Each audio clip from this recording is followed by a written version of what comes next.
దేవుని బిడ్డలారా, మన జీవితంలో విరవబడ్డం అనేది ఎంతో బ్లెస్సింగ్. అదే నువ్వెప్పుడు నీకున్నటువంటి స్థితిని దేవుడు ఎప్పుడు దర్శిస్తాడు, ఎప్పుడు మారుస్తాడు అంటే నిన్ను నువ్వు దేవుని చేతిలోకి అప్పగించుకున్నప్పుడు, నీ మీద నువ్వు రూలింగ్ చేసుకుంటున్నప్పుడు, నీ మీద నువ్వు పరిపాలన చేసుకుంటున్నప్పుడు దేవుడు నిన్ను విరవలేడు.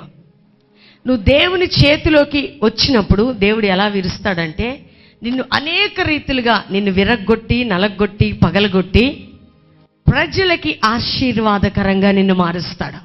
చాలామంది ఈ 50 days ఫాస్టింగ్స్లో ప్రభువా నన్ను ఆశీర్వదించు, నేను అనేకులకి ఆశీర్వాదకరంగా ఉండినట్లు నన్ను లేవనెత్తు అని ప్రార్థన చేస్తుంటారు. చాలామంది ప్రేయర్ రిక్వెస్ట్లలో మేము చూస్తున్నప్పుడు వారి ప్రార్థన విన్నపాలలో ప్రభువా నేను దేవునికి, సేవకులకి, సంఘానికి బ్లెస్సెడ్గా ఉండాలి, నేను నా కుటుంబం అని రిక్వెస్ట్లు ఇచ్చిన వారు ఉంటారు. అంతేకాక నీ అనుదిన ప్రార్థన జీవితంలో ప్రభువా నేను అనేక ప్రజలకి దీవెనకరంగా, ఆశీర్వాదకరంగా ఉండినట్లు నన్ను లేవనెత్తు ప్రభు అని ప్రార్థన చేస్తుంటారు. మంచిదే, ఎందుకంటే నువ్వు అలా ప్రార్థన చేస్తున్నప్పుడు దేవుడు ఏం చేస్తాడంటే నీ ప్రార్థనను బట్టి నీ జీవితంలోకి జోక్యం చేసుకుంటాడు. చూడండి, నువ్వు ఆ ఇతరులకి ఆశీర్వాదకరంగా ఉండాలి అంటే, సంఘానికి దీవెనకరంగా ఉండాలి అంటే, సేవకునికి బ్లెస్సెడ్గా నువ్వు ఉండాలి అంటే నువ్వెవరి చేతిలోకి రావాలండి? అందరు చెప్పండి, మీ కుడి చేయి పైకెత్తి. ఎవరి చేతిలోకి రావాలి? యేసయ్య చేతిలోకి నువ్వు వచ్చినప్పుడు శ్రమల ద్వారా, నిందల ద్వారా, అవమానాల ద్వారా, పోరాటాల ద్వారా ప్రతి క్షణం నిన్ను విరుస్తూ ఉన్నప్పుడు నువ్వు ప్రభువుని ఏం చేయాలంటే నీకు స్తోత్రము కలుగును గాక అని దేవుని స్తుతించాల. అర్థమవుతుందండి? దేవుడు ఆయన వాక్యము ద్వారా నిన్ను విరుస్తాడు. దేవుడు నిన్ను పోరాటాల ద్వారా నిన్ను విరుస్తూ ఉంటాడు. ఎందుకు? నువ్వు ప్రార్థన చేశావు. ఏమనంటే దేవా నీవు నన్ను ఆశీర్వదించు, నీవు నన్ను గొప్ప చేయి, నీవు నా కుటుంబాన్ని దీవించు, నా సంఘాన్ని దీవించు, నా పరిచర్యను దీవించు అని నువ్వు దీవెన కొరకు ప్రార్థన చేస్తున్నప్పుడు నువ్వు విరగ్గొట్టబడ్డం ప్రారంభిస్తావు సహోదరి. అందుకనే దేవుడట మనల్ని కంసాలిగాని దేంట్లో పెట్టండి, అగ్నిలోకి తీసుకెళ్ళి కాలుస్తున్నప్పుడు రూపం పోతుంది, దాని డస్ట్ పోతుంది, దాని ఒరిజినాలిటీ బయటకు వస్తుంది.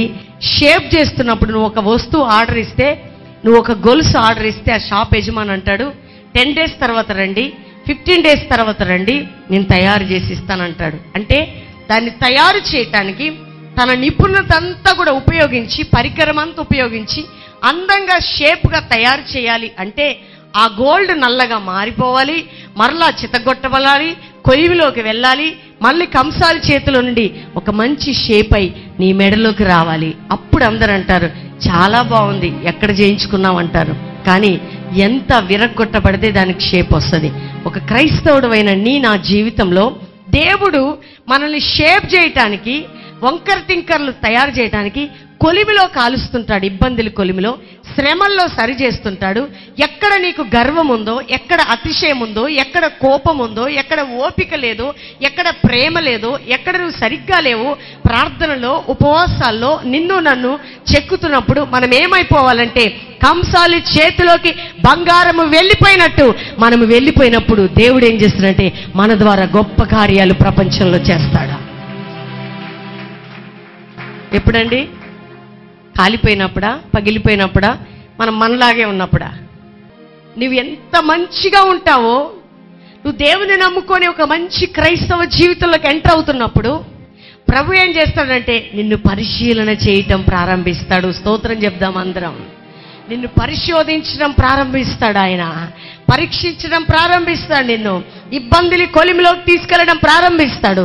నీలో ఎక్కడ షేప్ లేదో, ఎక్కడ అవకతవకలు ఉన్నాయో, ఎక్కడ నీ శరీరం పనిచేస్తుందో, ఎక్కడ లోపం ఉందో ఇవన్నీ సరిచేసి నిన్నట అందరూ కూడా ధరించే ఆశీర్వాదకరంగా దేవుడు మారుస్తాడట. అంటే నువ్వు అందరికీ బ్లెస్సెడ్గా మారాలనుందా? నువ్వు అలాగే ఉండిపోవాలనుందా? అందరు చెప్పండి అమ్మా, అందరూ చెప్పండి. లేదు దేవుని బిడ్డలారా, దేవుడు మనల్ని దర్శిస్తున్నాడా?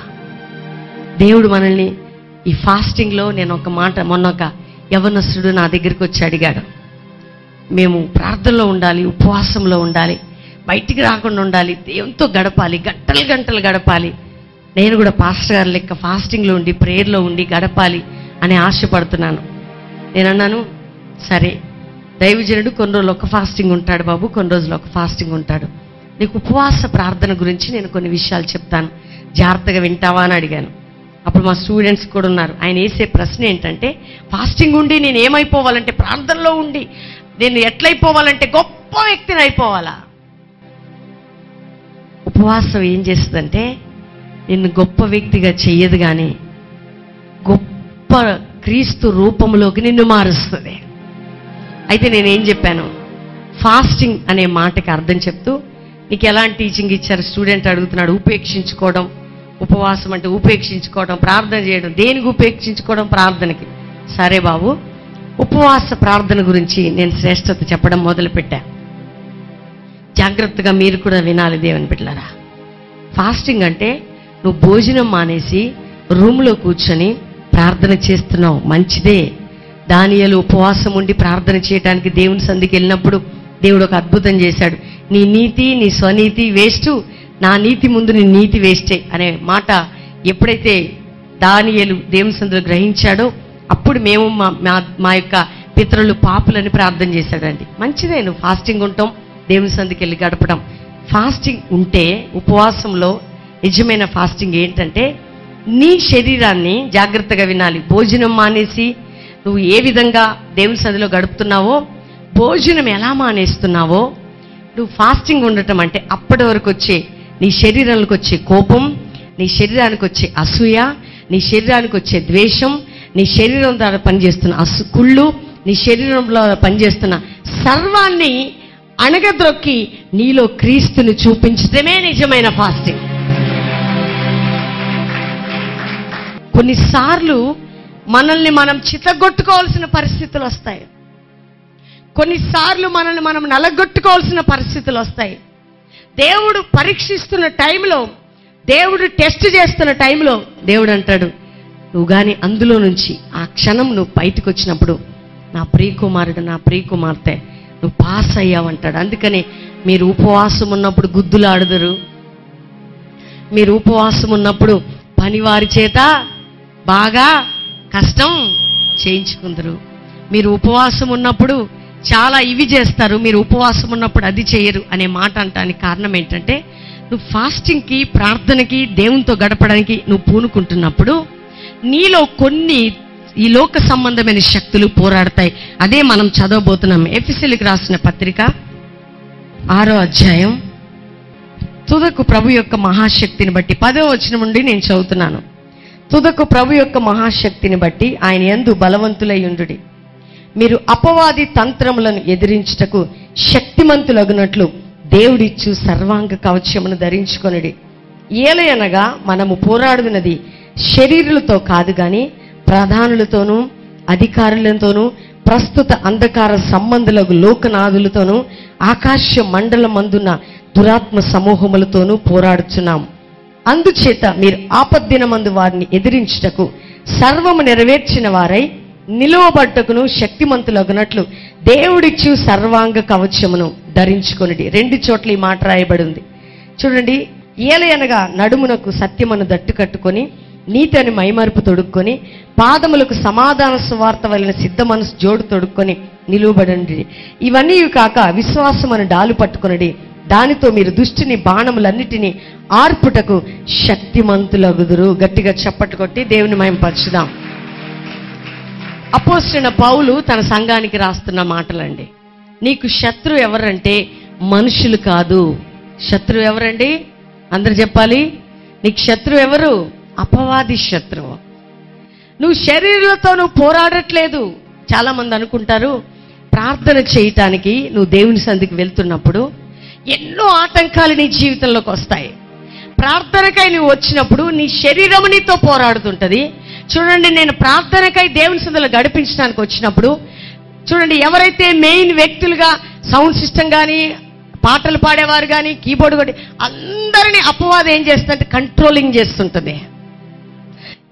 మేము డెప్త్లోకి ప్రార్థనలోకి వెళ్ళాలంటే ఏది మాకు ఆయుధాలుగా ఉన్నాయో, దేనిని మేము ఉపయోగించుకుంటున్నామో అక్కడే అపవాది మాతో పోరాడడం ప్రారంభిస్తుంటుంది. అప్పుడు మేము ప్రార్థనలో పోరాడడానికి సిద్ధపడతాము. దేవుని బిడ్డలారా, మనుషులతో కాదు. ఎవరితో అండి? అందుకనే మీరు పోరాడుతున్నదట, కొంతమంది భర్తతో పోరాడుతుంటారు, కొంతమంది ఇంటి పక్క వారితో పోరాడుతుంటారు, కొంతమంది రకరకాల మనుషులతో పోరాడుతుంటారు, కొంతమంది స్నేహితులతో పోరాడుతుంటారు.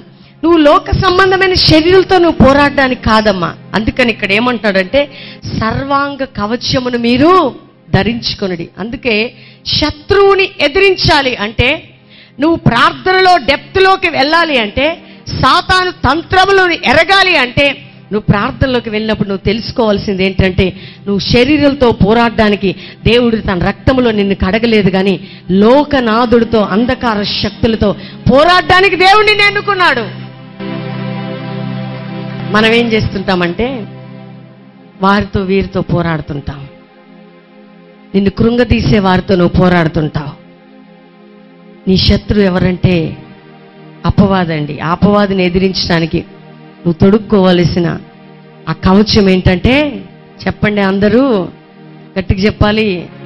చూడండి, ప్రేమ లేకుండా నువ్వు ప్రార్థన చేస్తే వేస్ట్. సమాధానం లేకుండా ప్రార్థన చేస్తే వేస్ట్. సాతాను చాలా కుయుక్తి కలిగిన వాడండి.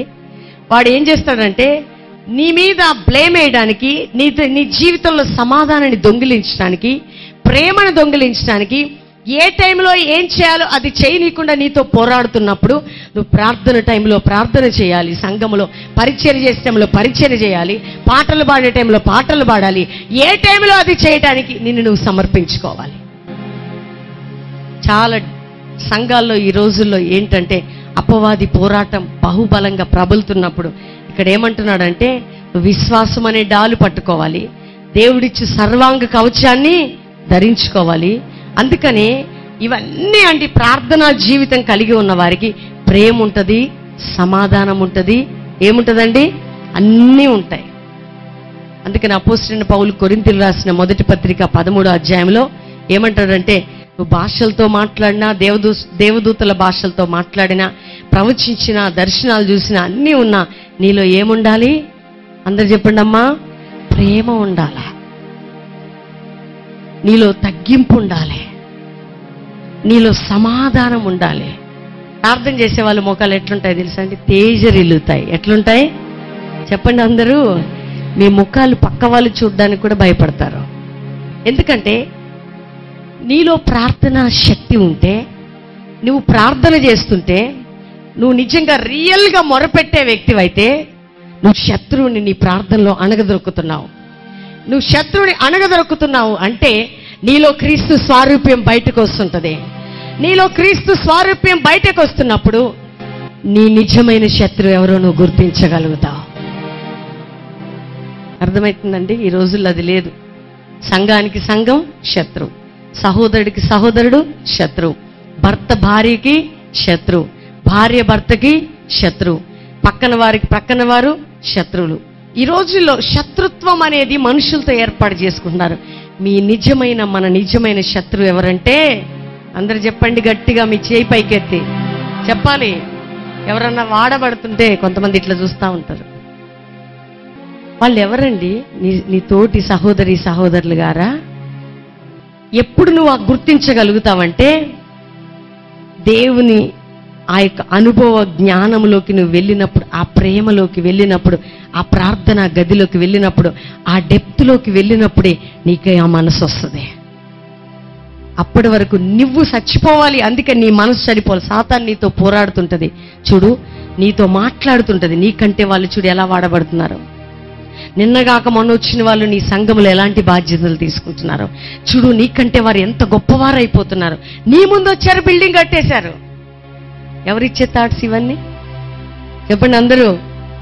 నీకంటే వెనకొచ్చారు సేవ, నీకంటే ఎప్పుడు నిన్నగాక మొన్న వచ్చారు. సేవ ఏమైపోయింది? ఆకాశం అంత ఎత్తి ఎదిగిపోయింది. నువ్వెలా ఉన్నావు? అలాగే ఉన్నావు. ఇవన్నీ ఎవరేసే బాణాలండి? చెప్పాలి గట్టిగా. చూడు పాస్టర్ గారు వాళ్ళని ఎంత బాగా చూస్తున్నారో. నిన్ను చూస్తున్నారా? వాళ్ళని చూడు గట్టిగా కౌగిలించుకొని ఎలా మాట్లాడుతున్నారో.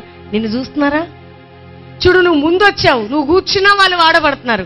చూడు ఎంత నీ మనసులో అని నెగిటివ్ థాట్స్ తీసుకొచ్చే అపవాదిని ఎదిరించే సర్వాంగ కవచమును సంఘము ధరించుకున్నప్పుడు దేవుడు నిన్ను వాడుకోబోతున్నాడు.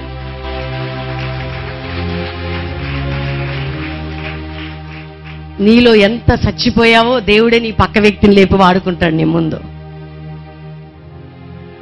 నువ్వెంతగా నీలో అపవాది ఆలోచన ఏం చేస్తుందంటే, చెడ్డ ఆలోచన తీసుకొచ్చేది అపవాదండి, మంచి ఆలోచన తీసుకొచ్చేది పరిశుద్ధాత్మ దేవుడా. పరిశుద్ధాత్మ దేవుడు నువ్వు ప్రార్థనలకు వెళ్తే అంటాడు, అందరూ ఆశీర్వదించబడాలి, అందరూ వాడబడాలి, అందరూ నాకంటే ఎక్కువగా నా తోటి సహోదరి వాడబడాలి అని నీలో నుండి ప్రార్థింపజేసేది ఎవరంటే పరిశుద్ధాత్మ దేవుడు. అపవాదంటది నువ్వు వాడబడాలా, నిన్నగాక మొన్నొచ్చిన వాళ్ళు చూడు వాళ్ళు ఎలా అయిపోతున్నారో అని నీలో వ్యసనాన్ని పుట్టిస్తుంటది, వ్యధని పుట్టిస్తుంటది, పాపపు ఆలోచన రేకెత్తిస్తుంటది. కానీ ఏ కవచాన్ని నువ్వు ధరించుకోవాలి తల్లి? గట్టిగా చెప్పాలి, సత్యం అనే దట్టు కట్టుకోవాలి. అందుకనే సమాధానం అనే జోడు తొరుక్కోవాలి. సాతాన్ని ఎదిరించట అపవాదితో చెప్పాలి, ఎవరనుకుంటున్నావా ఆ వ్యక్తి? నా సహోదరి సహోదరుడు. అపవాది నా యొద్ద నుంచి నువ్వు వెళ్ళిపో అన్నప్పుడు దేవుని సమాధానం నీ హృదయంలో దిగబోతున్నదే. రాజకీయాలు, సంఘాల్లో గొడవలు, ప్రభు నన్ను దీవించు, ఆశీర్వదించు, గొప్ప వ్యక్తిగా చేసే, ఉన్నత స్థానంలో తీసుకెళ్ళు. దేవుడు నిన్ను దీవించే ముందు చేపల కూర చేసేటప్పుడు అండి, చేపను ఏం చేస్తారు? పొట్టు తీస్తారా? పొట్టు తీసేటప్పుడు దేనికేసి రాకుతారు? గట్టిగా బండకేసి వాళ్ళు రాకిన తర్వాత మనకిచ్చినా మనం కూడా రాకుతాం. రాకిన తర్వాత చేపకి ఏం వాసన ఉంటుందండి? నీసు వాసనే. ఆ వాసన పోవటం అంటే అంత సాధారణం అనుకుంటున్నారా? నీవు నేను నీసు వాసనే. మన వాసన రావాలంటే క్రీస్తునే బండ ద్వారా రుద్దబడాలి. మనం ఆ రుద్దుతున్నప్పుడు చేప పొలుసు ఊడి తోమి నీసు వాసన రావద్దని దేంట్లో ఉడికిస్తారు? చింతపండు పులుసులో ఉడికిస్తారు. అవునా కదా? ఆ చింతపండు పులుసులో ఏమైపోద్దంటే ఈ చేపల వాసన ఏమైతుందండి? బయటికి వెళ్ళిపోతుంది.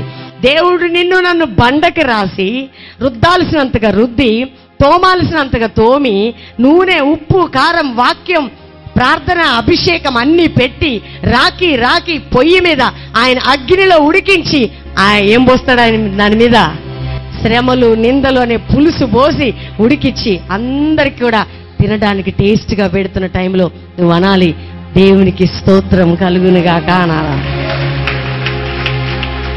చాలా కష్టమైన జీవితం అండి క్రైస్తవ జీవితం. దేవుడు మమ్మల్ని నలుపుతున్నప్పుడు అప్పుల్లో, ఇరుకుల్లో, ఇబ్బందుల్లో, నిందల్లో, అవమానాల్లో విరిగిపోతున్న టైంలో, పగలగొట్టబడుతున్న సమయంలో, ప్రభా ఎందుకయ్యా ఇంత విరుస్తున్నావంటే దేవుడు అన్నాడు, చూడు ప్రపంచంలో నా సేవ చేయాలి, నువ్వు అనేకులకి ఆదర్శప్రాయంగా మాదిరిగా నిలబడాలి. అందుకని నువ్వేం కావాలంటే రుద్దబడాలి, శ్రమల ద్వారా రుద్దబడాలి, నిందల ద్వారా రుద్దబడాలి, అవమానాల ద్వారా వెలివేయబడాలి, నీకంటూ ఎవరు లేకుండా చేయబడాలి, అన్నిట్లో కాల్చబడాలి.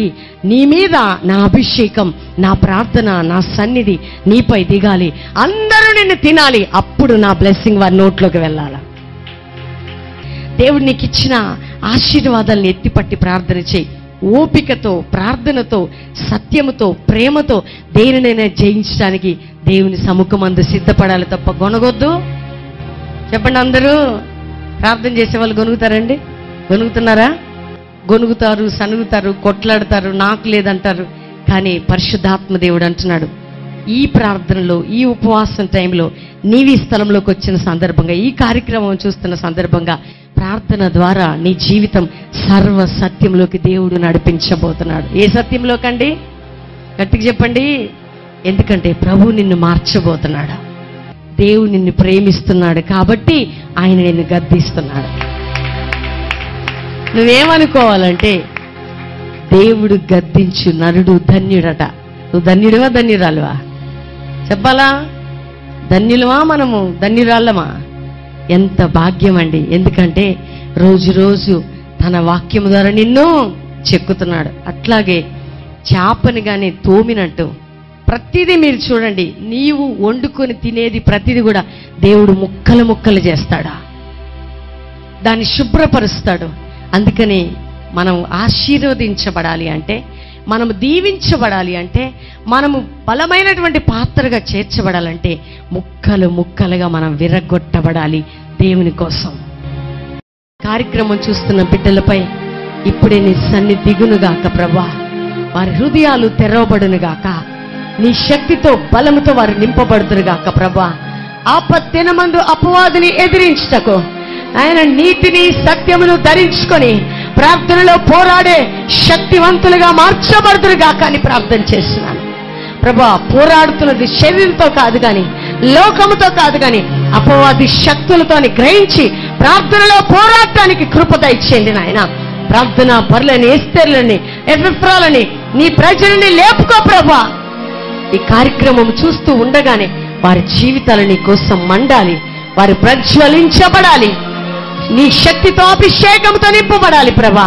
వారు ఎప్పుడైతే సరిచేయబడుతున్నారో వారి రోగాలు, వ్యాధులు, సమస్యలు, ఇరుకులు, ఇబ్బందులు, కోర్టు కేసెస్, నాయన గర్భఫలము, నాయన భార్యాభర్తలు విడిపోయిన స్థితి, అన్ని కట్లు తెగిపోవును గాక ప్రభా. వారు లేచి నడుచుదురు గాక. స్వస్థత, విడుదల, సమాధానం, నెమ్మది కలుగును గాక యేసునామములో. నీకే మహిమ చెల్లిస్తూ ఈరోజే ప్రార్థన అభిషేకం, ప్రార్థన శక్తి వారిని పరిపాలించును గాక అని యేసుక్రీస్తు నామములో అడుగుచున్నాం తండ్రి. Amen, amen, amen.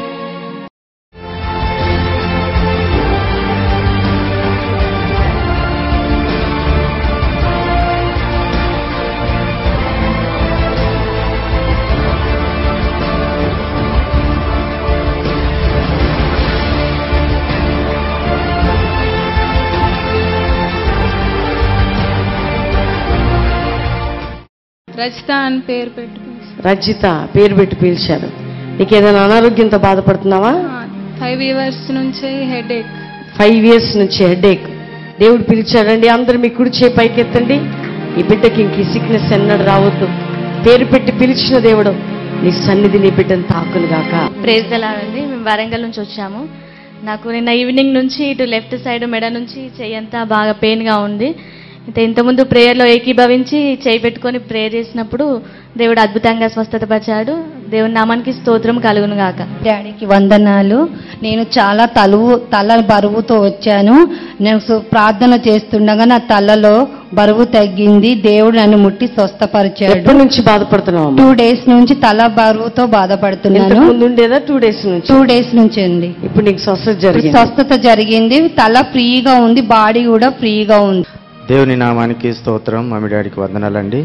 నేను మానిగారిలో రైల్వే జాబ్ చేస్తాను, చంద్రపూర్, మహారాష్ట్ర అండి. మరి ఇప్పుడు మమ్మీ డాడీ ప్రార్థనలు చేస్తూ వర్షిప్లో మరి అందరికీ విడుదలలు జరుగుతున్నాయి అని చెప్పి అంటున్నప్పుడు నాకు దీర్ఘకాలంగా కీళ్ళ నొప్పులు ఉన్నాయండి. మరి నేను అనుకున్నాను పోతాయా పోవా అనుకొని నన్ను నేను పరీక్ష చేసుకుంటుంటే కొంచెంసేపు వరకు నాకు ఏమీ పోయినట్లు అనిపించలేదు. తర్వాత మమ్మీ మీకు ఎక్కడైనా వ్యాధులు అట్లయితే మీరు ప్రార్థన చేసుకొని చేతులు అన్నప్పుడు నేను తల మీద చేతులు పెట్టుకున్నాను. నాకు మెడలు మరి కీళ్ళంతా నొప్పులుగా ఉంటాయండి. అందుకని నేను తల మీద చేతులు పెట్టుకున్నప్పుడు ఇప్పుడు మీ బాడీ నుండి మీ నొప్పులన్నీ విడిచిపోతున్నాయని చెప్పి అన్నప్పుడు నన్ను నేను పరీక్ష చేసుకున్నప్పుడు నా నొప్పులన్నీ ఫ్రీ అయిపోయినాయండి. దేవుడు నన్ను స్వస్థపరుచున్నాడు. దేవునికి వందనాలు చెల్లిస్తున్నాను.